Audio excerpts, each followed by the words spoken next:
साईं बंदगी सतनाम।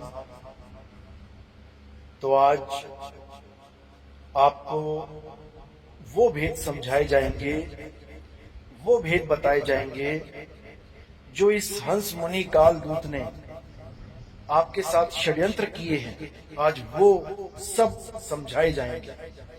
आज हर चीज खोल दी जाएगी जिससे आप ये निर्णय कर पाएंगे कि ये कितना शातिर कालदूत है।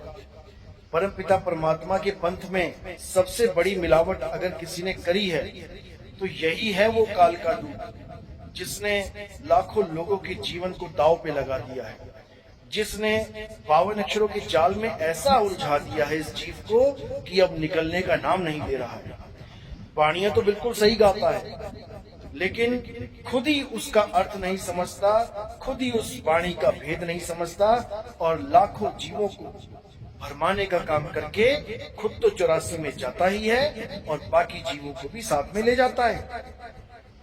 लेकिन जो मालिक का विवेकी हंस होगा, भले इसकी शरण में क्यों ना बैठा हो, अगर वो हमारे सत्संग को दिलो जान से सुन लेगा, अगर वो पक्षपात को छोड़कर सत्य को समझने की कोशिश करेगा, तो याद रखना मेरे भाई, एक भी मालिक का जीव हंस इस काल दूत के जाल में नहीं फंसेगा। लेकिन दुविधा क्या है कि लोगों को अपने शारीरिक सुख, अपनी दुकान मकान, अपने जितने भी दुनियावी पदार्थ हैं, उन पदार्थों का जो इसको लोभ दे दिया गया है जीव। इस हंस मुनि ने क्या किया है, भयंकर लोभ दे दिया, लालच दे दिया है कि मेरी शरण में रहेगा तो सब सुख मिलेंगे, मुझे छोड़ देगा तो काल खा जाएगा, बीमारियां लग जाएंगी, एक्सीडेंट हो जाएंगे। जबकि ये सब पहले से ही हो रहे हैं। इसके पास आने और इससे जाने की बात नहीं है, ये मुद्दा ही नहीं है, ये सबके हो रहे हैं। लेकिन इसने ऐसा भ्रमजाल फैला दिया है कि मेरे पास रहोगे तो सुखी रहोगे, सारी बीमारियां दूर हो जाएंगी, और चले जाओगे तो दुखी हो जाओगे। जबकि इसका अपना दांत का पाइदिया ठीक नहीं हो रहा है, इसके दांतों से खून रिसता है, बदबू आती है इसके जबड़ों से, दवाई खाता ही उसकी लगातार, और जिस डॉक्टर से दवाई खाता है हमें अच्छे से पता है उसके बारे में, तो अपनी बीमारी ठीक नहीं कर पा रहा है और दूसरों को बीमारियों से बचने का झांसा दे रहा है। तो मेरे भाइयों, अब इसके झांसे में नहीं आना है और अब सत्य असत्य का निर्णय करना है। निर्णय करोगे तब मुक्ति मिलेगी, नहीं तो नहीं मिलेगी, समझ लो। तो आज इसके और गुप्त से भी गुप्त वेद खोले जाएंगे, इसलिए एक एक शब्द को ध्यान से विवेक के द्वारा सुने। साहिब बंदगी सतनाम। तो सबसे पहले बात करते हैं आध्यात्मिक ज्ञान गंगा की। इस हंस मुनि कालदूत ने अपनी आध्यात्मिक ज्ञान गंगा में हमारे मदन साहिब, जो हमारे प्रथम आचार्य गुरु हैं, जिनको कबीर साहब ने साक्षात दर्शन देके सार शब्द का भेद समझाया, उनको मुक्ति पद प्रदान किया। उनकी वाणी सोई गुरु पूरा कहावे, 2 अक्षर का भेद बतावे, एक छुड़ावे एक लखावे, तब प्राणी निज घर को जावे। ये वाणी रामपाल जी महाराज यानी हंस मुनि कालदूत ने हमारे गुरुजी की वाणी छापी और उस वाणी से हमारे गुरुजी का नाम हटा दिया और बाबा नानक का नाम रख दिया वहां पे। देखिए कितनी बड़ी चालाकी इसने करी, कितना शातिर इंसान है ये। इसने मदन साहिब का नाम इसलिए हटा दिया क्योंकि अगर मदन साहिब का नाम इसके ग्रंथ में आ गया तो लोग इससे पूछते कि आखिर ये मदन साहिब कौन है, इनकी जन्मभूमि कहाँ है, इनका पंथ कौन सा है। तो ये हंस मुनि ना चाहते हुए भी मदन साहिब के पंथ से उन लोगों को दूर नहीं रख सकता था, इसलिए इसने मदन साहिब का नाम ही गायब कर दिया और किसका नाम रख दिया, बाबा नानक का। जब मैंने इनसे पूछा कि भाई बाबा नानक का नाम तो लिखा ही नहीं है, बाबा नानक का नाम तो उस ग्रंथ में लिखा ही नहीं है जिसका हवाला तुम देते हो। कौन से ग्रंथ का हवाला देते हैं ये लोग? ये राधा स्वामी पंथ का संतमत प्रकाश भाग 4, इस ग्रंथ में से ये हवाला देते हैं कि देखो इसमें ये वाणी है, सोई गुरु पूरा कहावे, 2 अक्षर का भेद बतावे। कई बार इस हंस मुनि ने कई बार टीवी में दिखाया है इस ग्रंथ को, तो जब इस ग्रंथ को देखते हैं तो देखिए वहां पे क्या लिखा है। वहां पर भी बाबा नानक का नाम नहीं लिखा है, वहां लिखा है गुरु ग्रंथ साहब में ऐसा लिखा है। और जब राधा स्वामी वालों ने गुरु ग्रंथ साहब का नाम रखा वहां पे, और जब खोजी लोगों ने गुरु ग्रंथ साहब को खोजा, उसमें से वाणियां खोजी, तो वो वाणी निकली ही नहीं।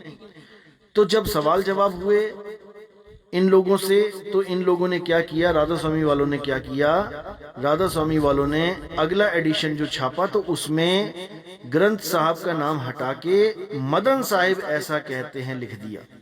देखिए, यानी जो लोग पहले ग्रंथ साहब का नाम लिख के मदन साहिब का नाम छुपा के बैठे हुए थे, उन्हीं लोगों के द्वारा मदन साहिब का नाम परमात्मा ने उजागर करवा दिया। आप देखिए, आपको ये स्क्रीनशॉट दिखाया जा रहा है, इसको अच्छे से देखिए, सब समझ में आएगा आपको। और आप जब राधा स्वामी की ये पुस्तक देखेंगे तो ये काफी साल पहले छपी हुई है। और जब राधा स्वामी वालों से मैं 4-5 साल तक लगातार बार बार इनके आश्रमों में जाके, जो इनके गांव-गांव में आश्रम है, शहर शहर में आश्रम है, वहां जाके जब मैं यही बात करता था कि मदन साहिब कौन है, हमें बताइए मदन साहब कौन है, ये वाणी कहाँ लिखी है, तब जाके इन लोगों की नाक में दर्द हुआ और इन लोगों ने तब जाकर मदन साहिब का पूरा ग्रंथ छाप दिया। अब सोचो, जो ग्रंथ साहब का नाम लिखते हैं, मदन साहिब का नाम छुपाते हैं, और उसके बाद मदन साहिब का नाम लिखते हैं और पीछे लिखते हैं उसी पुस्तक में कि मदन साहिब के बारे में हमें कोई ज्ञान नहीं, कुछ पता नहीं। वो लोग पूरा ग्रंथ छापते हैं मदन साहिब का और फिर भी झूठ बोलते हैं। आगे क्या लिखा है उस ग्रंथ में कि ये ग्रंथ हमें, जो नाम प्रकाश, जो शब्द विलास, जो मदन साहिब के ग्रंथ हैं, क्या बोलते हैं ये लोग कि हमें दिल्ली की लाइब्रेरी में मिला ये ग्रंथ। अरे भाई, तुम्हें दिल्ली की लाइब्रेरी में ग्रंथ अगर तुम्हें मिला है तो पहले ये वाणी तुम्हारे पास कहां से आ गई? ये वाणी तुम्हारे पास पहले कहां से आ गई? पहले मदन साहिब का नाम कहां से आ गया? मदन साहिब की पुस्तक तो अब छापी है तुमने। तो ये जितने भी पंथ है, ये सब ऐसे ही मदन साहिब की वाणियों को यूज कर करके उनके नाम को हटा के अपने मन घड़ंत ज्ञान को रखते हैं और उनकी वाणियों में मन घड़ंत मिलावट करते हैं। राधा स्वामी वालों ने मदन साहिब की वाणी का भेद ना समझा और ना समझी में ही ये बोल दिया कि 2 अक्षर और मिलेंगे पार ब्रह्म में जाके। बताओ, अरे वाणी कह रही है सोई गुरु पूरा कहावे, 2 अक्षर का भेद बतावे। अभी बताएगा गुरु भेद, उसमें से एक छुड़वाएगा, अभी छुड़वाएगा, एक लखाएगा, अभी लखाएगा, अभी बताएगा उसके बारे में सब कुछ। तो इनके ये बात समझ में नहीं आई और अपना अपना मनमुखी ज्ञान लेके बैठ गए। ये हंस मुनि ने क्या किया? ये 2 अक्षरों को क्या बना के बैठ गया? ये ओम और सोहंग बना के बैठ गया। किसी पहली क्लास के बालक से भी पूछोगे कि अक्षर और शब्द में क्या फर्क है, वो भी बता देगा कि स्वर और व्यंजन अक्षर कहलाते हैं और 2 स्वर या 2 व्यंजन या स्वर और व्यंजन मिलकर शब्द बनाते हैं। ओम और सोहंग शब्द हैं, अक्षर नहीं है। लेकिन ये अज्ञानी, ये हंस मुनि ओम और सोहंग को अक्षर बना के बैठा हुआ है। इसको दोबारा से नर्सरी में एडमिशन लेने की जरूरत है, वहीं समझ में आता है कि स्वर और व्यंजन क्या है। ये भूल गया है लग रहा अपने बचपन की पढ़ाई। तो इन लोगों ने क्या किया? मदन साहिब की वाणी को बर्बाद ही किया है, अर्थ का अनर्थ ही किया है। तो ये लोग केवल और केवल वाणियों को घुमा सकते हैं, छुपा सकते हैं, लेकिन किसी का कल्याण नहीं कर सकते। अगर आज भी आप ये बात पूछोगे इन लोगों के कोऑर्डिनेटर से या इन लोगों के आश्रम में जाके, इस हंस मुनि के, तो वो तुम्हें, आप यकीन नहीं करोगे, वो तुम्हें इसका कोई जवाब ही नहीं देंगे। ना तो वो ये कहेंगे कि हमने झूठ लिखा है, और ना ही वो कभी ये बोलेंगे कि ये मदन साहिब की वाणी है। जबकि मेरे पास रिकॉर्डिंग है जिसमें रामपाल जी का ही भाई अपने मुंह से बोल रहा है कि राधा स्वामी के ग्रंथ में मदन साहिब का नाम लिखा है वाणी के साथ। अरे भाई, जब तुम्हें पता ही है कि मदन साहिब का नाम लिखा है तो तुमने आज तक छापा क्यों नहीं मदन साहिब का नाम? तुम तो उसको काल का दूत बना के बैठ गए। ये लोग क्या बोलते हैं कि रंभदूत मिला मदन साहिब को आके। बताओ, अरे अगर मदन साहिब को रंभदूत मिला होता तो मदन साहिब की वाणी तुम लोग क्यों लेके बैठे हो? उस वाणी को हटाओ और अपनी वाणी लगाओ। क्यों हमारे गुरु की वाणी रखते हो अपने ग्रंथों में? वो भी नाम छुपा के रखते हैं ताकि उसका नाम किसी को ना पता लग जाए। अगर मदन साहिब को रंभदूत मिला था तो क्यों रामपाल महाराज, ये जो हंस मुनि बैठा है, क्यों इतने सालों तक कभी चर्चा नहीं कर पाया अपने सत्संग में कि कोई रंभदूत भी है जिसको, जो मदन साहिब को मिला और ये वाणी मदन साहिब की है, ये रंभदूत के द्वारा बोली गई है? क्यों नहीं बोला उसने? क्योंकि उसको पता ही नहीं है इसके बारे में कि मदन साहिब कौन है, मदन साहिब को किसने दर्शन दिए, उसको कुछ नहीं पता। ये तो जब हमने हंस मुनि कालदूत का पूरा भेद खोल दिया तो इन्होंने क्या किया, किसी और का नाम फिट करके उसको हंस मुनि बना दिया। एक गंगादास नाम का भगत है जो इनके आश्रम में गुरुजी के पास रहता था। इन लोगों ने उसको कालदूत हंस मुनि बना के रख दिया। गुरुजी के आश्रम में रहता था, उसका नाम जोड़ दिया कि वो गंगादास है, 12वें पंथ का कालदूत। अरे निकम्मो, अगर गंगादास 12वें पंथ का कालदूत होता तो तुमने संजय के नाम पे किताबें छाप दी, तुमने कृष्णदास के नाम पे किताबें छाप दी, तुमने गंगादास का नाम क्यों नहीं लिया आज तक? आज तुम्हें 20-25 साल हो गए बकवास करते हुए, सत्संग तो नहीं कहूंगा, बकसंग करते हुए तुमने आज तक गंगादास का नाम नहीं लिया। क्यों? क्योंकि तुम्हें पता ही नहीं था कि हमारी कहानी हमारे ऊपर ही फिट हो जाएगी। ये जो कालदूत कालदूत कहते हो, तुम ही कालदूत घोषित हो जाओगे। अब जब कालदूत घोषित हो गया, अब किसी और के सिर पे सेहरा तो पहनाएगा ही। तो गंगादास को ले लिया लपेटे में इन लोगों ने। तो भाई ये बहुत शातिर लोग हैं। वो गंगादास तो बेचारा परमात्मा की भक्ति को सिर पे रख के घूम रहा है, भटक रहा है कहीं ना कहीं कि कोई गुरु मिल जाए, और इन्होंने उसी को कालदूत बना दिया और उसको कबीर घोषित करवा दिया कि वो अपने आप को कबीर कहता है। बताओ, अरे वो गुरु धारण कर रहा है जा जाके, कभी कहीं, और उसको ये कबीर बना के बैठा दिया इन्होंने, और बड़े चमत्कार कर रहा है। बताओ, और वो बेचारा खुद दुखी है, वो क्या चमत्कार करेगा? चमत्कार तो तुम, YouTube भरा हुआ है तुमने चमत्कारों से। इसका कैंसर ठीक हो गया, इसका फलाना ठीक हो गया, इसका ठिकाना ठीक हो गया। अपने दांत का पाइरिया ठीक नहीं हो रहा है, सड़ी हुई बांस मार रहा है, बदबूदार मुंह हुआ पड़ा है, खून रिस रहा है दांतों से, और लोगों को कह रहा है कि हम तेरा कैंसर ठीक कर देंगे, ऐसा कर देंगे, वैसा कर देंगे। मेरे भाइयों, यही है हंस मुनि, यही है काल का दूत। इसी ने हर तरह की मिलावट कर रखी है ग्रंथों में, गरीबदास जी की वाणियों में मिलावट कर रखी है। मैंने पिछले एपिसोड में दिखाया था, अब भी दिखा रहा हूं, ध्यान से देख लो। ये 1 नंबर का मिलावट खोर है, 1 नंबर का। तो इसके झांसे में नहीं आना है और सत्य को अपनाना है। सत्य के साथ कभी भी पक्षपात नहीं करना है। जो सत्य है वो सत्य है, और जो झूठ है वो झूठ है। अगर तुम सत्य के साथ पक्षपात करोगे तो तुम अपना ही नुकसान कर बैठोगे।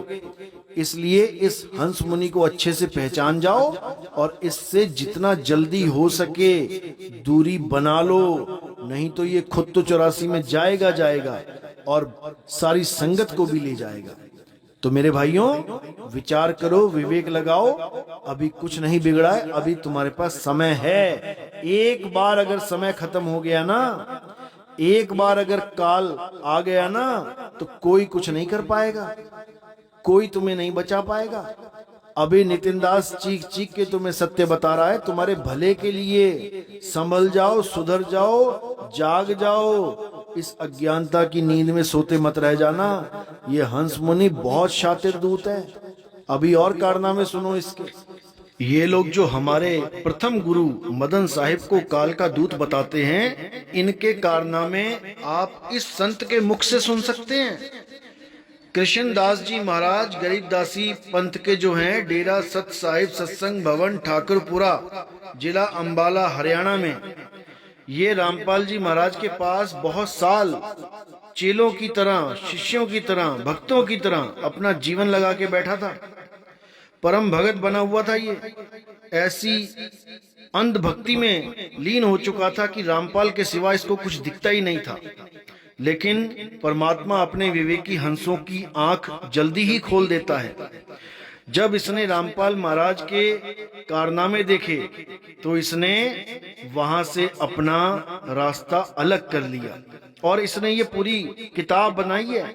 इसमें पूरा विवरण दिया है कि कैसे कैसे महाराज के साथ कैसे कैसे इसने दिन बिताए और क्या क्या कारनामे महाराज ने किए।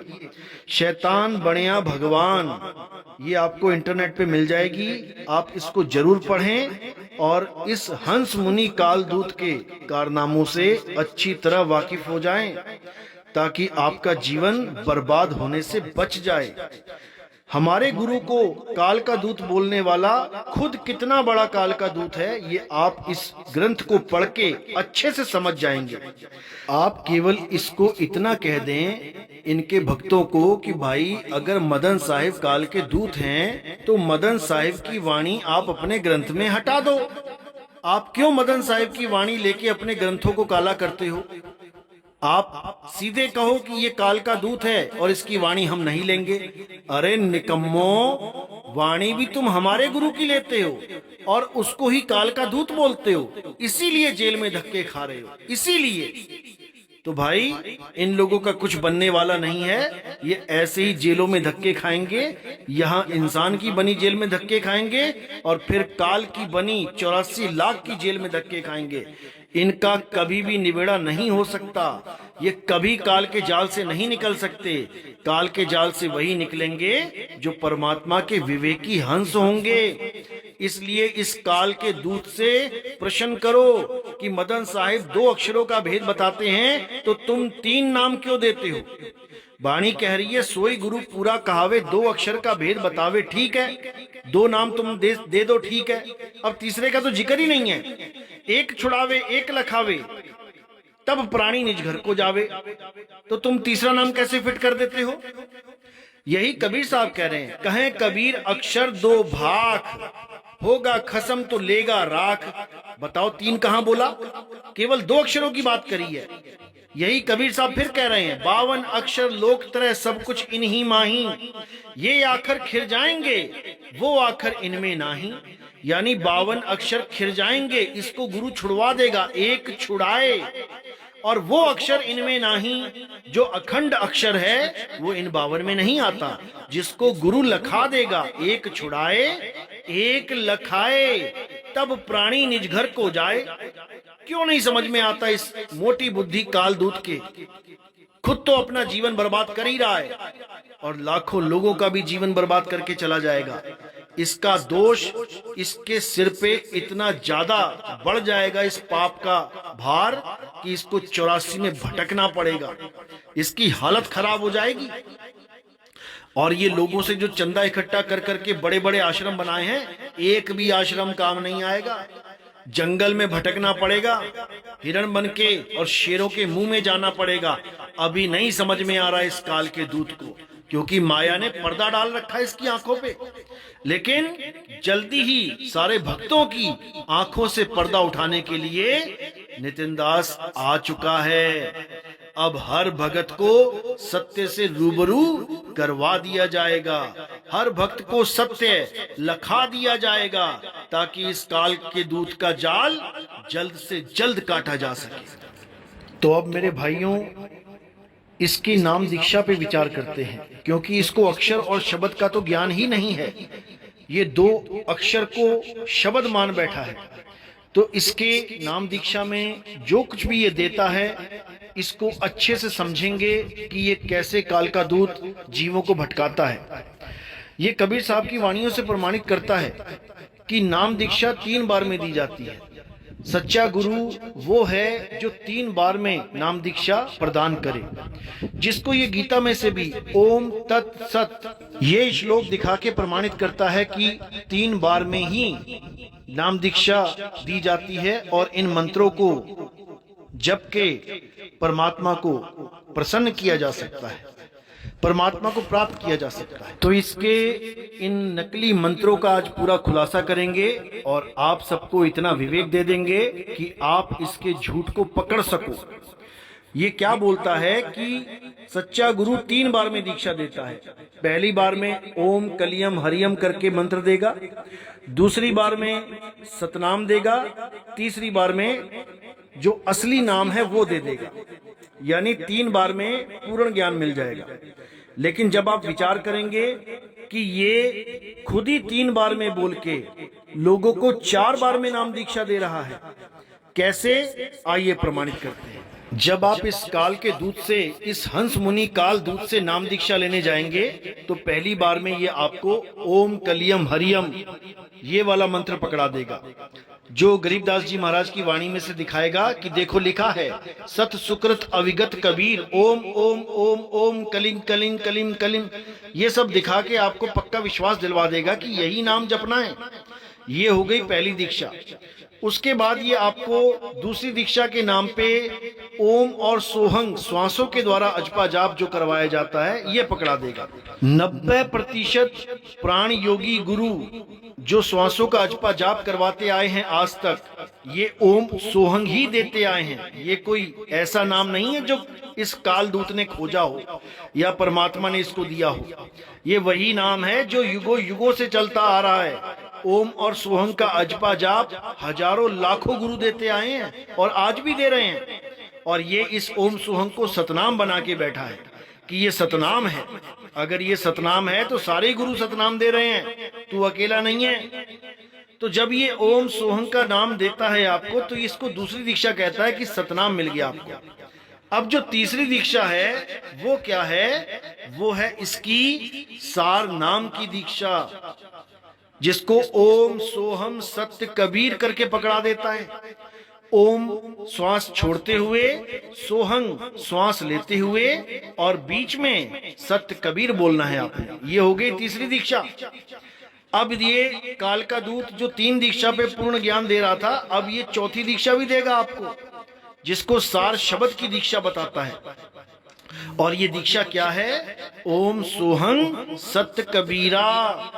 केवल आ का डंडा बढ़ा देगा। ये आ का डंडा लगा के 1 लाख रुपए का पाठ प्रकाश का संकल्प करवा देगा। 1 लाख रुपया दो हमें पाठ करवाने के लिए। और अगर गरीब आदमी है तो LIC की जैसे किस्तें भरी जाती हैं, वैसे ही तुम 1 लाख रुपया लोन लो, किसी से उधार लो ब्याज पे, और उसके बाद हमें किस्तों के रूप में पैसा दे सकते हो, या इकट्ठा हमें पैसा देके उसे किस्तें वापस कर सकते हो जिससे लोन लिया है।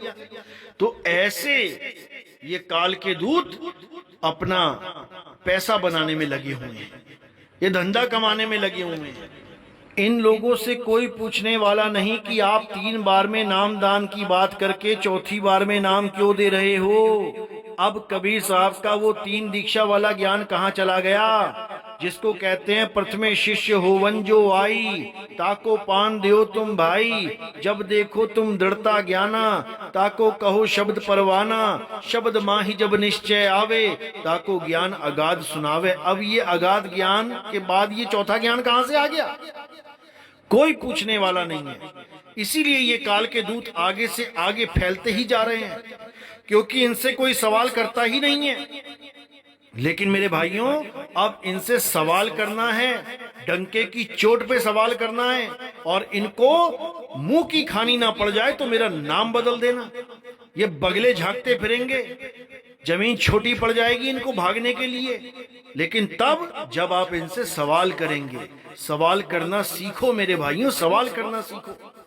इनसे डंके की चोट पे सवाल करो, देखो ये क्या जवाब देते हैं, और फिर वो जवाब मुझे भेजो, मुझे व्हाट्सएप करो, रिकॉर्ड करो इनकी कॉल और मुझे भेजो। तब मैं दुनिया को दिखाऊंगा कि ये कैसे काल के दूत हैं, कितने शातिर दूत हैं। आप बिल्कुल चिंता ना करें, इस काल के दूत की जड़ें खत्म कर दी जाएंगी, जड़ें उखाड़ दी जाएंगी, इसके अज्ञान की पोल खोल दी जाएगी। कोई भगत, मालिक का कोई जीव अब इसके झांसे में नहीं फंसेगा। ये वादा है नितिन दास का। तो आगे देखिए ये क्या करता है, ये सत्य कबीरा जोड़ देता है, ओम सोहम सत्य कबीरा जोड़ देता है। और क्या दिखाता है, उस वाणी को भी देख लीजिए, जिस वाणी को दिखा के ये कहता है कि सार शब्द ओम सोहम सत्य कबीरा बन गया। देखिए वाणी क्या कहता है, आदि नाम के नाम पे सत्य कबीरा जोड़ देता है। तो देखिए ये वाणी दिखा के, आदि नाम है सत्य कबीरा, जो जन गहे छूटे भव पीरा। ये वाणी दिखा के ये साबित करता है कि ये आदि नाम क्या है, सत्य कबीरा ही आदि नाम है, जिसको ये कई सत्संगों में बोलता है कि सार शब्द हम भाख सुनाया और मूर्ख जीव समझ नहीं पाया। कि देखो मैंने भाग के बता दिया कि आदि नाम क्या है, सत्य कबीरा है, जो जन इसको गहेगा छूटे भव पीरा है। देखो इसकी बुद्धि इतनी चल सकती है कि ये केवल लिखा हुआ पढ़ के उसको समझ सके, लेकिन लिखा हुआ पढ़ के उसके भेद को जान पाए वो ये नहीं कर सकता। ये केवल लिखा पढ़ा गुरु है, ये पढ़ा लिखा गुरु नहीं है। जो पढ़ के समझ के उसको लिख दे, उसके भावों को लिख दे, ये वो गुरु नहीं है, क्योंकि ये केवल लिखी बात को ही पकड़ सकता है। अब देखिए आदि नाम है सत्य कबीरा, तो इसने पकड़ लिया, लेकिन दूसरी जगह लिखा है आदि नाम मुक्तामणि साचा, जो सुमिरे जीव सबसे बांचा। कि आदि नाम क्या है, मुक्तामणि साचा है, तो ये मुक्तामणि जपवाने लग जाए। अगर ये आदि नाम है सत्य कबीरा ना देख पाता तो ये पक्का मुक्तामणि, इस लाइन को पढ़ के मुक्तामणि जपवाने लग जाता। ये ओम सोहम मुक्तामणि, ओम सोहम मुक्तामणि, क्योंकि मोटी बुद्धि काल का दूत है, नहीं समझ पाता कि भेद क्या है वाणी का। तो वाणी कह रही है आदि नाम मुक्तामणि साचा, जो सुमिरै जीव सबसे बांचा। यानी जो असली नाम मुक्तामणि, जिससे मुक्त हो जाओगे, वो साचा नाम जब तक नहीं लोगे तब तक बच नहीं पाओगे। आदि नाम निज सार है भाई, जम राजा ही निकट न आई। अब ये निज सार को नहीं समझ पाएगा। निज सार का मतलब क्या है, तुम्हारा असली स्वरूप, तुम्हारा निज सार यानी तुम्हारा आत्म स्वरूप। अगर तुम्हें तुम्हारा आत्म स्वरूप प्राप्त हो जाए तो जम राजा तुम्हारे पास नहीं आ सकता। समझ लो, जब लग गुप्त जाप नहीं जाने तब लग काल हटा नहीं माने। जब तक तुम्हें गुप्त जाप नहीं मिल गया, जो वाणियों का विषय नहीं है, जो लिखने पढ़ने का विषय नहीं है, वो तुम्हारा आत्म स्वरूप है, उसी को गुप्त जाप बोला है। 52 अक्षरी जापों का तो मना किया कबीर साहब ने। बोलते हैं कोटि नाम संसार में, क्योंकि करोड़ों नाम संसार में जपे जाते हैं। कोटि नाम संसार में, इनसे मुक्ति ना होए, और गुप्त नाम सतपुरुष का बूझे बिरला कोई। ये गुप्त नाम क्या है, ये तुम्हारा सत्य स्वरूप है, उसी स्वरूप को प्राप्त करना है। तो देखिए आगे क्या कह रहे, गुप्त जाप ध्वनि जहां होई, जो जन जाने बिरला कोई। जो गुप्त जाप है वो एक ध्वनि है, ध्वनि है वो एक आवाज है, जिस आवाज को झनकार कहा जाता है। गरीबदास जी महाराज कहते हैं, कोई है रे परले पार का, जो भेद कहे झनकार का। इन मंत्रों का भेद नहीं बताया गया, उस झनकार का भेद बताया गया है। झनकार यानी एक दिव्य आवाज, वो ऐसी आवाज है जिसको सुन के हमें अपना स्वरूप प्राप्त हो जाता है, हम शब्द स्वरूप हो जाते हैं। कबीर साहब ने बीजक में बोला, शब्द हमारा तू शब्द का, सुन मत जा सरक, और जो चाहे निज तत्व को, तो शब्द ही ले परख। यानी अपने असली स्वरूप को जानना चाहता है, अपने असली तत्व को जानना चाहता है, तो शब्द की परख कर। तेरा स्वरूप क्या है उसकी परख कर, इन मंत्रों जंत्रों के चक्कर में मत पड़। तंत्र मंत्र सब झूठ है, इनमें न भर में कोई, और सार शब्द जाने बिना कागा हंस ना होए। यानी सार शब्द को प्राप्त किए बिना कोई भी अपने स्वरूप को प्राप्त नहीं कर सकता। कागा से हंस कभी नहीं बन सकता। ये मंत्र जंत्र जप के कागा से हंस नहीं बना जा सकता। इसीलिए साहिब ने कहा, मुंह को कहां ढूंढे रे बंदे, मैं तो तेरे पास में। वो दिव्य आवाज, वो अखंड नाद तेरे पास में है, लेकिन तुझे उसका भेद नहीं पता, इसलिए वो तुझसे दूर है। तो कहते हैं, मुंह को कहां ढूंढे रे बंदे, मैं तो तेरे पास में। ना मैं जप में, ना मैं तप में, ना एकांत निवास में। ना मैं किसी जप के द्वारा प्राप्त हो सकता हूं, ना किसी तप के द्वारा। उस अखंड नाद, उस अखंड झनकार का भेद कोई भेदी गुरु ही बता सकता है। ये जाप और तप के द्वारा प्राप्त नहीं किया जा सकता। इसीलिए कबीर साहब ने धर्मदास जी से कबीर सागर में क्या लिखवाया है, आइए देखिए। मूल मंत्र जेहि पुरुष के पासा, सोई जन को खोज ले दासा। यानी लाखों करोड़ों गुरु बैठे हैं, उनके चक्कर में मत पड़। जिसके पास मूल मंत्र है उसकी खोज कर, वही तुम्हें पार करवा पाएगा, वही तुम्हारी मुक्ति का आधार बनेगा। ये मंत्र जपवाने वाले गुरु तुम्हें 84 में लेके चले जाएंगे। तो कह रहे हैं मूल मंत्र जेहि पुरुष के पासा, सोई जन को खोज ले दासा। मूल मंत्र है और सब शाखा, कहें कबीर में निज के भाखा। यानी मूल मंत्र क्या है, वो सबकी जड़ है और बाकी सब शाखाएं हैं। यानी इस दुनिया में कोई भी मंत्र बिना आत्मा के नहीं बोला जा सकता, बिना आत्म तत्व के कोई भी शब्द उच्चारण नहीं किया जा सकता। तो ये जितने शब्द मंत्र हैं, ये क्या हैं, ये सब शाखाएं हैं। और मूल क्या है, आत्म तत्व ही मूल है। उसी आत्म तत्व का भेद एक तत्वदर्शी संत बताता है, जो गीता अध्याय 4 34वें श्लोक में वर्णित है। तो कहते हैं मूल मंत्र है और सब शाखा। जो असली मूल मंत्र है वो आत्मदेव है, और सब शाखा, बाकी सब उसकी शाखाएं हैं, उससे काम नहीं बनेगा। कहें कबीर में निज के भाखा। मैं तुम्हें समझा रहा हूं, समझ जाओ। लिखो ना जाए कहे को पारा। वो मंत्र लिखा नहीं जा सकता, वो कहा नहीं जा सकता, बोला नहीं जा सकता। लिखो ना जाए कहे को पारा, है अक्षर में जो पावे निर्वारा। यानी वो लिखा ना जाए कहे को पारा, वो लिखने और कहने में नहीं आता। वो कोई अक्षर नहीं है कि उसको लिखा जाए या पढ़ा जाए। ये दो अक्षरों का भेद समझाया जा रहा है यहाँ पे। 52 अक्षर को रिजेक्ट मार दिया गया कि लिखने और पढ़ने में जो 52 अक्षर आते हैं ये उसमें नहीं है, और साथ ही में लिखा है अक्षर में। अब ये कौन सा अक्षर है, ये वो अक्षर है जिसको लखाया जाएगा, यानी वो आत्म स्वरूप लखाया जाएगा। उसमें वो अखंड नाद है, उसमें वो परमपिता परमात्मा का वास है। कहते हैं तेरा साईं तुझ में है, जाग सके तो जाग। ये वो अक्षर है मेरे भाई जिसका नाम है अविनाशी। यानी अविनाशी स्वरूप में ही परमात्मा का स्वरूप है। तुम्हारे अविनाशी आत्मा में ही परमात्मा का वास है, लेकिन अज्ञानी जीव इसको नहीं समझ पाते और 52 अक्षरों के चक्कर में अपना जीवन बर्बाद कर देते हैं। गुरु ग्रंथ साहब में कबीर साहब ने बोला, 52 अक्षर जोरे आन, सक्या न अक्षर एक पहचान।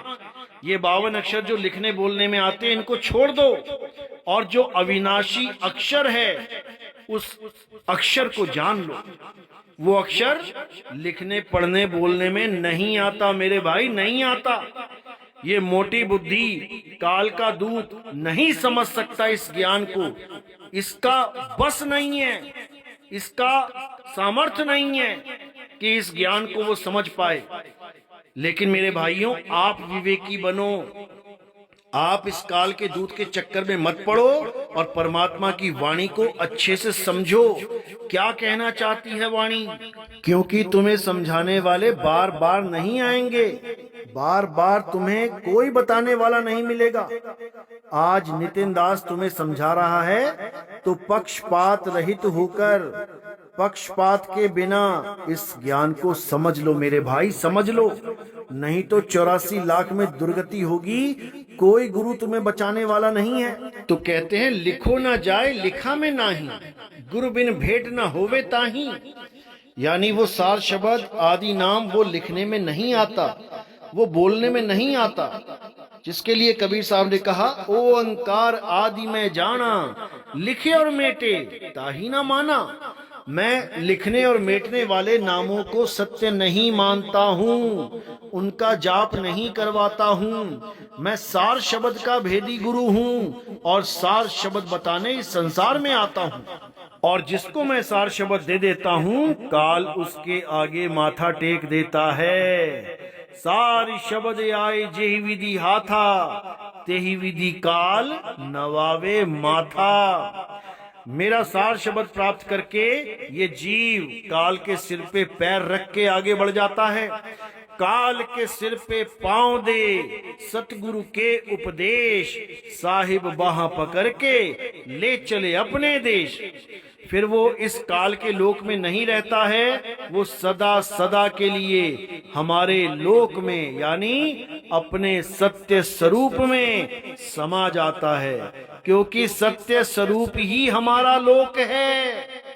हमारा लोक कोई वो गांव ठाम नहीं है कि कोई गांव बसा हुआ है, झोपड़ियां हैं, महल हैं, दूध की नदियां हैं। ऐसा नहीं है भाई।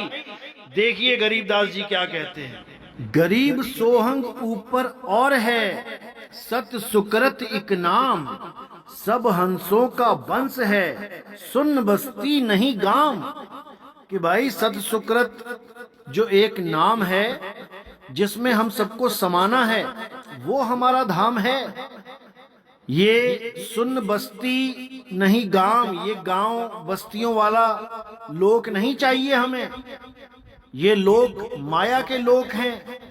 हमें शब्द में समाने वाला ज्ञान चाहिए। सुरत समाए शब्द में, वाको काल न खाए, जाप मरे अजपा मरे, अनहद भी मर जाए। हमें ऐसा ज्ञान चाहिए। हमें ये सतलोक, अलखलोक, अगमलोक, अनामी लोक, सोने के महल, सोने के पहाड़, दूध की नदियों वाला ज्ञान नहीं चाहिए। तो आगे गरीबदास जी महाराज समझा रहे हैं कि इस ओम और सोहंग को अच्छे से समझ लो मेरे भाई। इस ओम और सोहंग के चक्कर में मत पड़ो। ये सतनाम नहीं है, ये वाद विवादा है। सोहंग में थे ध्रुव प्रहलादा, ओम सोहंग वाद विवादा। इस वाद विवाद को त्यागो और सतनाम को जानो। तो ओम सोहम की पूरी जानकारी देते हुए गरीबदास जी कहते हैं, सोहंग राज अदल है भाई, ओम उत्पत्ति परलय जाई। ओम सोहंग की है काया, सोहंग जीव ओम है माया। ओम बहिष्ठ बैकुंठ सब साजे, जामे सोहंग जाए विराजे। ओम विंशय सोहंग गिरे, ताते ओम में को परे। यानी सोहंग जीव तो अमर है, लेकिन ओम का साथ लेकर ये ओम की नाशवान सृष्टि में नाना प्रकार की योनियों में भटक रहा है। कहते हैं सोहंग राज अदल है भाई, ओम उत्पत्ति प्रलय जाए। यानी सोहंग तो अमर है, लेकिन ओम की जो उत्पत्ति और प्रलय की जो सृष्टि है ये नाशवान है। ओम सोहंग की है काया, सोहंग जीव ओम है माया। यानी ओम क्या है? सोहंग की काया है। इस जीव की काया को ओम कहते हैं और जीव सोहंग को अक्षर यानी अविनाशी कहते हैं। ओम काया है, सोहंग जीव है और परमात्मा क्या है? वो सार शब्द है।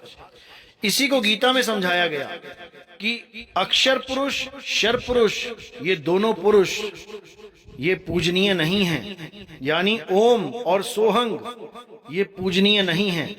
पूजनीय तो उत्तम पुरुष यानी सार शब्द है। ये हंस मुनि कालदूत इस भेद को नहीं समझ पाया और शर पुरुष, अक्षर पुरुष की अलग अलग सृष्टि बना के बैठ गया। गरीबदास जी महाराज गुप्त भेदों के द्वारा समझा रहे हैं।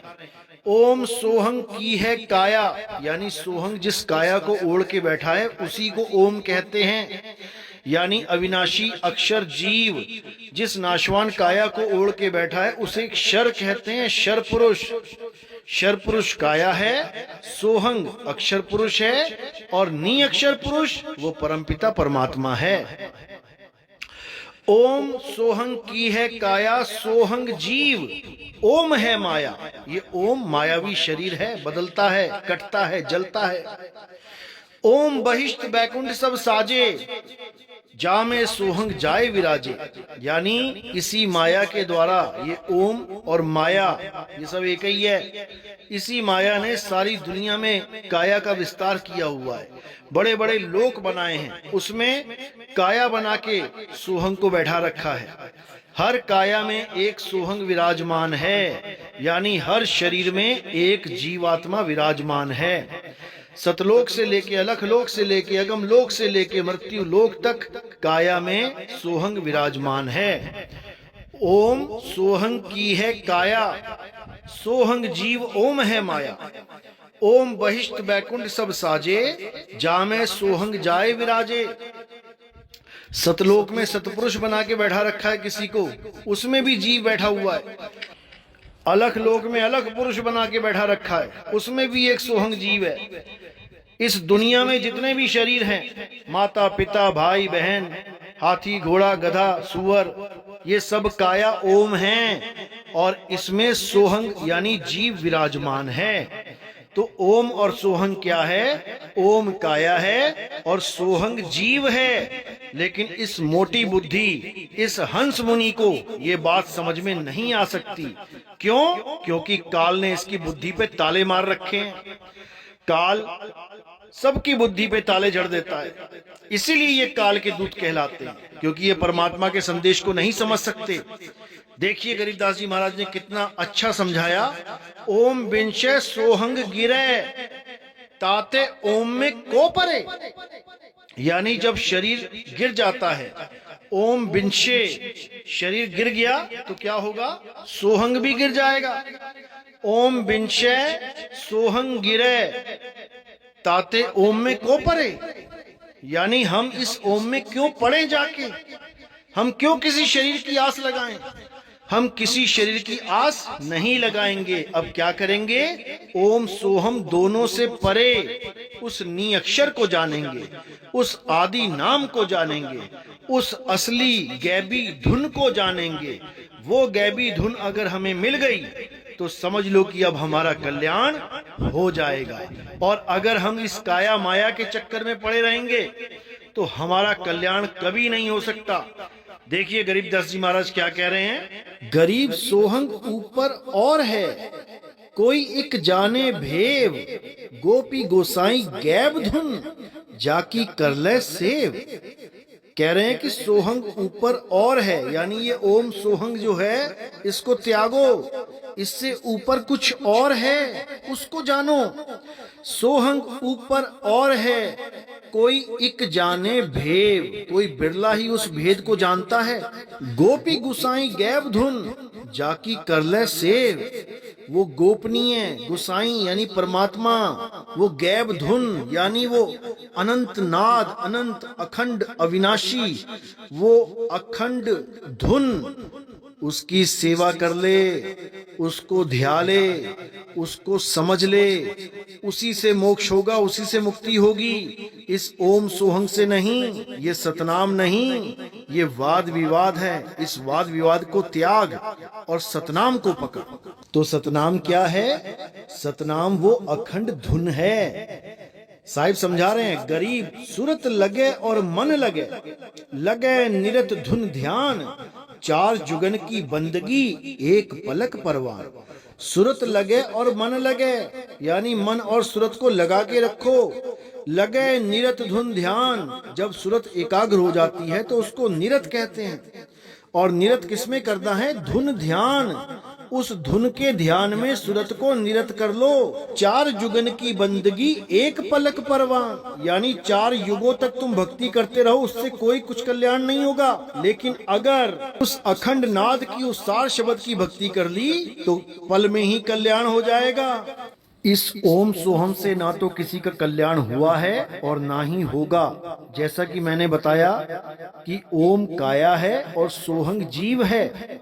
ये सुअर, कुत्ता, बिल्ली, गिद्ध, हाथी, घोड़ा, ये सब ओम हैं जो दिखाई दे रहा है शरीर, और उसके अंदर सोहंग विराजमान है, यानी जीवात्मा विराजमान है।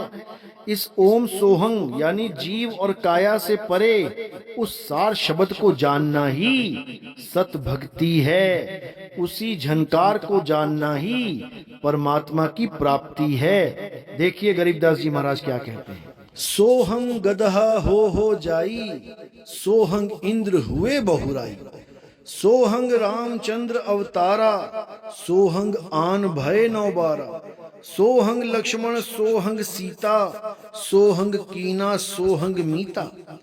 यानी सोहंग ने तरह तरह के शरीर धारण कर रखे हैं। इस जीव ने कई तरह के शरीर धारण कर रखे हैं। कभी ये इंद्र बन जाता है और कभी इंद्र से गधा हो जाता है, कभी ये रामचंद्र बन जाता है, कभी ये सीता लक्ष्मण बन जाता है।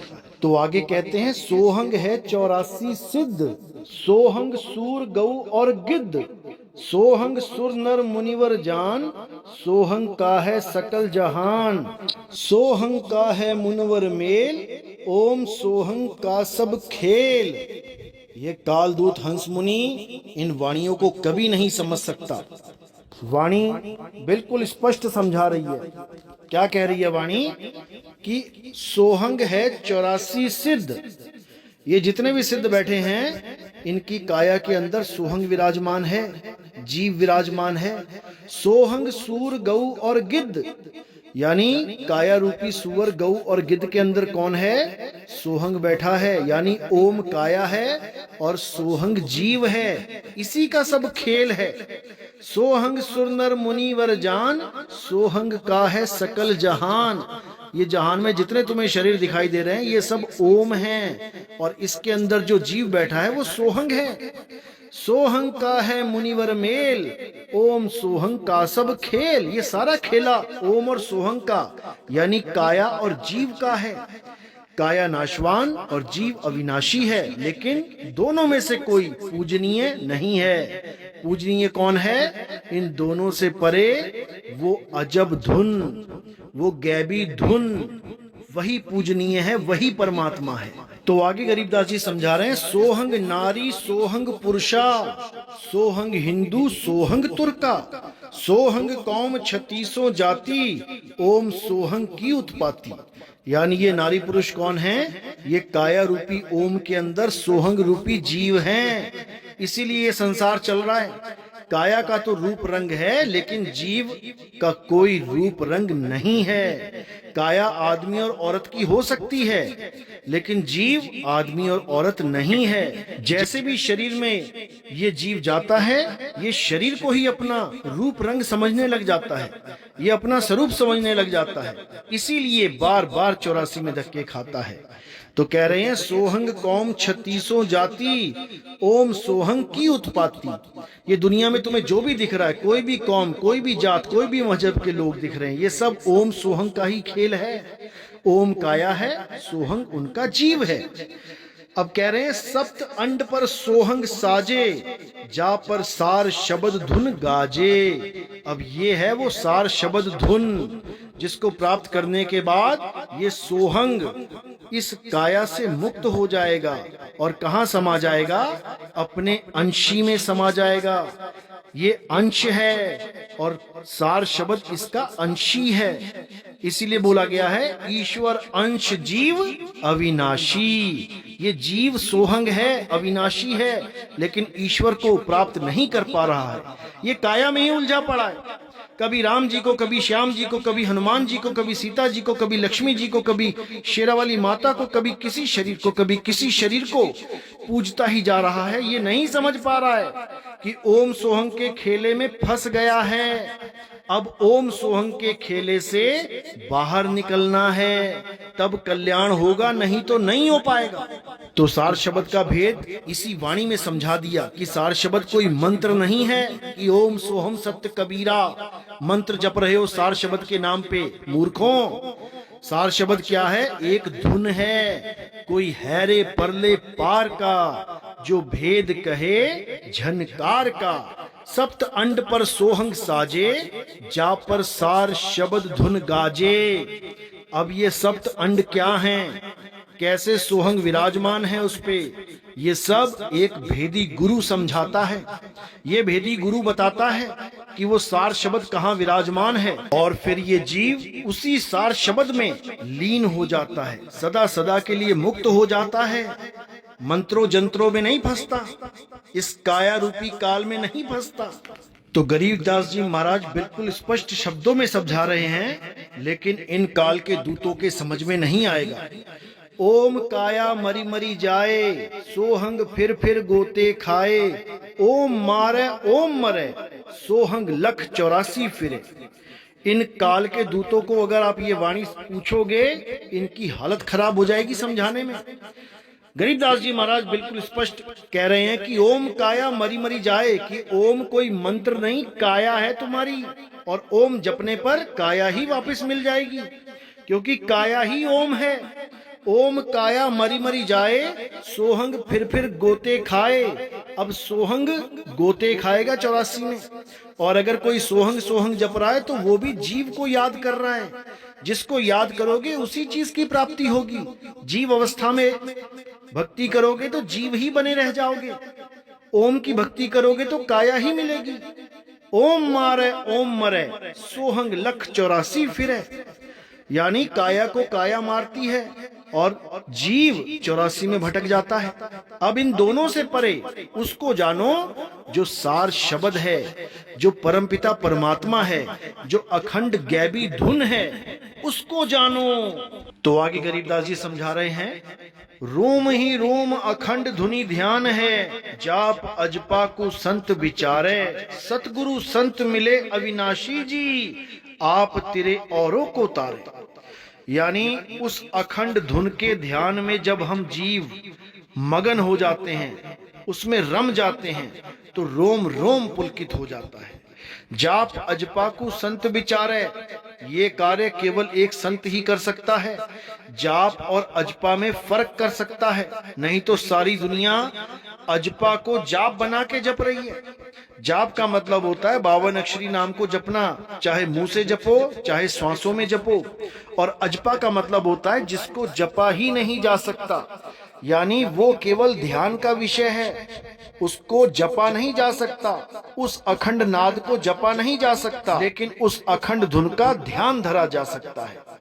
तो उस अखंड धुन का जो ध्यान धरेगा वही मुक्त होगा, और कोई मुक्ति का पद प्राप्त ही नहीं कर सकता। तो कहते हैं सतगुरु संत मिले अविनाशी जी, आप तेरे औरों को तारे। यानी जब तुम्हारे जीवन में शब्द भेदी सतगुरु आ जाएगा, जो मंत्रों को छुड़वा देगा और उस अखंड धुन को बता देगा, तब समझो कि अब तुम्हारे जीवन में वो संत, वो अविनाशी आ चुके हैं। अब तुम्हारा कल्याण होगा ही होगा, कोई तुम्हारा कल्याण होने से रोक नहीं सकता। तो ये तब होता है जब तुम्हारे जीवन में पूरा गुरु आता है। सोई गुरु पूरा कहावे, जो 2 अक्षर का भेद बतावे। 2 अक्षर का भेद बताने वाला ही पूर्ण गुरु है, और उन 2 अक्षरों में एक छुड़ावे एक लखावे, तब प्राणी निज घर को जावे। तुम अपने असली घर तभी पहुंच पाओगे जब तुम्हारे जीवन में सतगुरु आ जाएगा, और 2 अक्षरों का भेद बताने वाला ही सतगुरु होता है। वो तुम्हें दोनों प्रकार के अक्षरों का भेद बता के अविनाशी से जोड़ता है और नाशवान शब्दों से तोड़ता है। समझ जाओ मेरे भाइयों, इसको समझ जाओ। तो गरीबदास जी महाराज अपनी वाणी में समझाते हैं, गरीब जाते कू नर जान दे, रहते कूले राख, सत शब्द उर ध्यान धर, मुख से कूड़ न भाष। यानी जो चला गया उसको जाने दे, और जो बचा है उसको संभाल ले। ये जो समय इस काल दूत ने बर्बाद कर दिया है, इस हंस मुनि ने जो तुम्हारा अनमोल समय बर्बाद कर दिया मंत्र जाप में, इसको जाने दे, और जो बचा है इसको राख ले। जाते को नर जान दे, रहते कूले राख, सत शब्द उर ध्यान धर, मुख से कूड़ना भाष। यानी अब सच्चे शब्द का ध्यान धर, उस अखंड धुन का ध्यान धर। इस मुंह से निकलने वाले सारे झूठे नाम जो थूक लगने पर झूठे हैं, आप देखो जहां पर तुम्हारा थूक लग जाए, रोटी में, दाल में, चावल में, वो झूठा हो जाता है। तो क्या भगवान के नामों में झूठ नहीं लग रही है? क्या ये थूक के द्वारा नहीं बोले जा रहे हैं? ये सारे नाम थूकिया नाम है, थूकिया। इन थूकिया नामों को त्याग और उस निर्मल नाम को जान, सत शब्द को जान। वो अखंड ध्यान है, अखंड धुन है। सत शब्द उर ध्यान धर, मुख से कूड़ना भाष, ये कूड़ा मत निकाल मुंह से, ये अपवित्र नाम मत निकाल मुंह से, ये थूक लगे नाम मत निकाल मुंह से, और उस नाम को जान जो निर्मल है, जिसको थूक छू नहीं सकता। गरीब निर्वाण के नाम से हिलमिल रहना हंस, उर में करिए आरती कदी न डूबे वंश। यानी उस परमपिता परमात्मा के उस अखंड नाम से हिलमिल जाओ, उसमें रम जाओ, उससे दूर मत रहो। उर में कीजिए आरती, अपने हृदय में उसकी आरती कीजिए। उर में करिए आरती कदे न डूबे वंश, कभी तुम्हारा वंश नहीं डूबेगा, पूरा परिवार तर जाएगा, पूरा खानदान तर जाएगा। लेकिन अगर मंत्रों के जाप में फंस गए तो सारा वंश डूब जाएगा। इसलिए मेरे भाइयों, इन जंतर मंतर वाले गुरुओं को त्यागो और अखंड धुन, उस परमपिता परमात्मा का सार शब्द, उस शब्द गुरु का ज्ञान प्राप्त करो। उस गुरु से नाम लो जो तुम्हें शब्द गुरु से जोड़ता है। ये देही गुरु अपनी देह से जोड़ के तुम्हारा जन्म बर्बाद कर लेंगे। तुम्हारा जन्म बर्बाद तो होगा, 84 लाख योनियां भी प्राप्त हो जाएंगी। इसलिए मेरे भाई, बचना चाहो काल जाल से, चीनो शब्द हमारा, और कहें कबीर अमर कर राखूं जो निज होए हमारा। मेरे शब्द को पहचान लो, मेरा शब्द सार शब्द है, अखंड नाद अखंड धुन है, उसी को प्राप्त करके मुक्ति होगी, अन्यथा नहीं होगी। तो मेरे भाइयों, क्योंकि इसका मसाला इतना ज्यादा है, इस हंस मुनि काल दूत का मसाला इतना पड़ा है मेरे पास कि अगर मैं इसके ऊपर सत्संग बनाने लग जाऊं तो पूरा जन्म बीत जाएगा। लेकिन मैं फिर भी 5 पार्ट्स में पूरी कोशिश करूंगा कि इसका सारा खेल खत्म कर दिया जाए। आज का सत्संग सुनने के बाद अगर आप अभी भी ओम सोहम के लड़ लगे हुए हैं, अभी भी ओम सोहम का खेला जो चल रहा है उसी में रमना चाहते हैं, तो आपसे बड़ा मूर्ख इस दुनिया में कोई नहीं होगा। तो समझा रहे हैं, माया आदि निरंजन भाई, आप पे जाए आप पे खाई, ब्रह्मा विष्णु महेश्वर चेला, ओम सोहम का है खेला। शिखर शून्य में धर्म अन्यायी, जिन शक्ति डायन महल पठाई। यानी ये सारा खेल किसका है? ये निरंजन और आद्या शक्ति का है। ये ब्रह्म और माया का खेल है, ये मायावी जगत है। इस माया में सबको उलझा रखा है, किसमें? ओम और सोहंग में। यानी काया और जीव आपस में ऐसे जुड़ गए हैं कि उलझ गए हैं। अब ये जीव इस काया को छोड़ने को तैयार नहीं है, ये अपने स्वरूप को प्राप्त करने के लिए तैयार नहीं है। और इसको गुरु भी ऐसा मिल रहा है जो इसको फिर किसी पूजा में, फिर किसी पाठ में लगा दे रहा है, फिर किसी काया में लगा दे रहा है, फिर किसी स्वर्ग नरक सतलोक अलखलोक अगम लोक के जाल में फंसा दे रहा है। ये जीव कभी मुक्त नहीं हो पाएगा। ये कब मुक्त होएगा? जब इसकी आस शरीर से और इन सारे लोकों से छूट जाएगी। किसी लोक में नहीं जाना, किसी सतलोक अलखलोक अगम लोक में नहीं जाना। कहां जाना है? अपने स्वरूप में समाना है, अपने स्वरूप में स्थित हो जाना है, तब मुक्ति होगी। अन्यथा कभी मुक्त हो ही नहीं सकता ये जीव। तो अब क्या करना है? अब काल जाल को अच्छे से समझ लेना है। काल कोई एक काल नहीं है कि कोई काल है जो सबको खा रहा है। अरे गरीब घर की कामिनी काल है, सकल कुटुंब परिवार बेटा बेटी काल है, फिरे काल की डाल। गरीब छाजन भोजन काल है, काल काल के पास, काल काल भक्षण करे, काले काल ग्रास। गरीब ससुरे साले काल हैं, साड़ू समधी साख, गोत नात सब काल हैं, सब ही के मुख राख। यानी ये सब काल का ही रूप है मेरे भाई। ये जितनी भी काया है ये सब काल का ही रूप है। देव निरंजन सकल शरीरा, तामे भ्रम भ्रम रहल कबीरा। ये माँ बेटा बाप भाई बहन अड़ोसी पड़ोसी राजा रानी, ये सब नाते रिश्ते, ये सब काल भगवानी तुम्हारे मामा दादा चाचा बन के बैठा हुआ है। ये तुम नहीं जान पाओगे। ये शरीर ही काल है, क्षर पुरुष है, और उसमें जो जीव है वो सोहंग फंसा हुआ है 84 में। तो उस सोहंग की मुक्ति के लिए सार शब्द को जानो, सार शब्द की भक्ति करो। तो कह रहे हैं गरीब तीनों देवा काल हैं, ब्रह्मा विष्णु महेश, भूले चूके समझियो सब काहू उपदेश। गरीब जंत्र मंत्र काल है, ये जितने जंत्र मंत्र जो तुम जप रहे हो ये सब काल हैं, तुम्हारा सत्यानाश कर देंगे। जंत्र मंत्र सब काल हैं, काल दीठ और मूठ, काया काल कुसंग है, नगर हाथ में हूठ। हस्ती घोड़ा काल है, ये हाथी घोड़े सब काल हैं।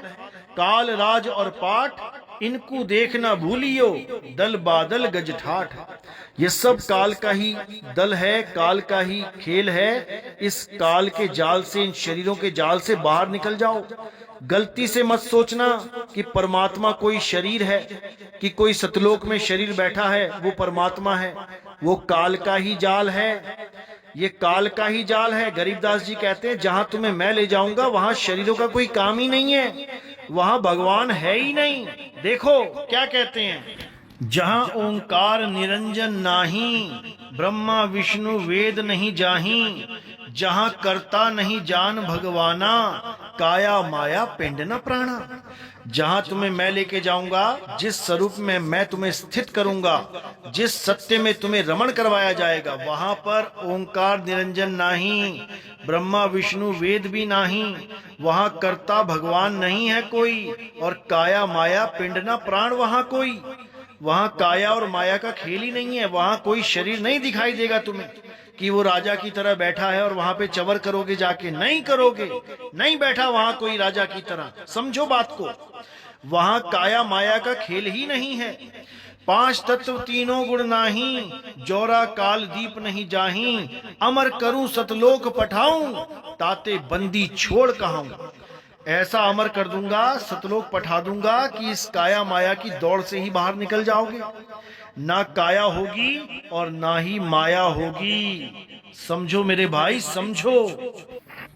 तो मालिक से यही अरदास करूंगा कि आपको मेरी बात अच्छे से समझ में आ जाए, और जो खोजी विवेकी हंस हैं, जो नए नए अभी इस हंस मुनि काल दूत से जुड़ रहे हैं, वो सवाल दागो, ये सवाल पूछो उनसे, और देखो कैसे मुंह छुपा के भागते फिरेंगे।